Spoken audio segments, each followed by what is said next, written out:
এবার ইরানের সর্বোচ্চ নেতা আয়াতুল্লাহ আলী খামেনিকে সরাসরি হত্যার হুমকি দিল ইসরায়েল। মধ্যপ্রাচ্যের উত্তপ্ত আবহে নতুন করে আগুন ছড়ানো এই হুমকি এসেছে ইসরায়েলের প্রতিরক্ষা মন্ত্রী ইসরায়েল কাটসের পক্ষ থেকে। শুধু হুমকি নয়, বরং তেহরানে সরাসরি হামলারও ইঙ্গিত দিয়েছেন তিনি। এমন বিস্ফোরক মন্তব্য তিনি এমন সময় করেছেন যে সময়ের কিনা 1 মাস আগেই ইরান ইসরায়েল সংঘাত সাময়িকভাবে স্থগিত হয়েছে।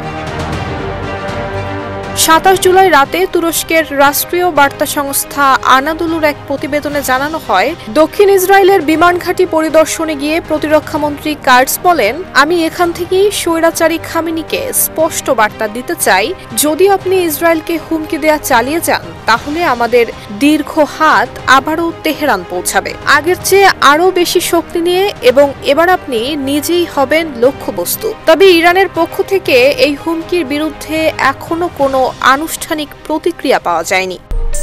আরে কাট আপ কেনাকাটা লেভেল আপ করতে এলো কাট আপ। বেস্ট ডিলস, অথেন্টিক প্রোডাক্টস আর ফাস্ট ডেলিভারি পেতে ডাউনলোড করুন কাট আপ অ্যাপ। সাম্প্রতিক ইতিহাসে এই দুই দেশের মধ্যে উত্তেজনার পারদ হঠাৎ করেই চরমে ওঠে গত 13 জুন।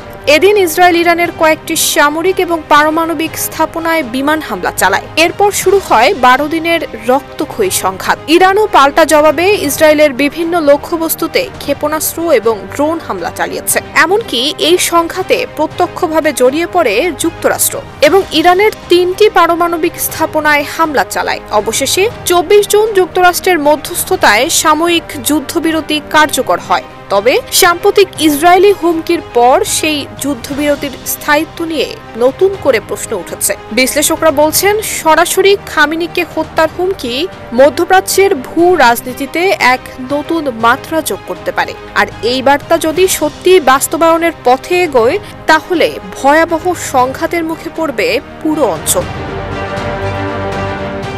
নুসরাত জাহান মেহেক, ঢাকা পোস্ট।